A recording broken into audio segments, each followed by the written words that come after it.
যত প্রকার আলামত সব কিছু ওখানে আছে, এবং যে বিডিআরের বিচারটা শুরু হয়েছে হয়তো ওখানে ওই হত্যাকাণ্ডের কাগজপত্রগুলো ওখানে আছে। এইটাকে ধামাচাপা দেওয়ার জন্য বা ধ্বংস করার জন্য এই কাজটা করছে আমাদের ধারণা। ক্যামেরার ফুটেজ আছে সমস্ত সচিবালয়ের গেটে। এখন এগুলা যারা তদন্ত সংস্থা তদন্ত করবে, তদন্ত সাপেক্ষে সঠিক তদন্ত সাপেক্ষে আশা করি ইনশাল্লাহ এরা বের করবে, আপনারা জানতে পারবেন।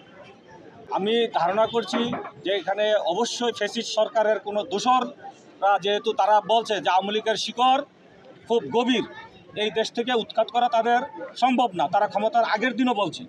তো আমার বিশ্বাস তাদের শিকড় এখনও চারা গজাচ্ছে এবং ডালপালা অবশ্যই বিরাজমান।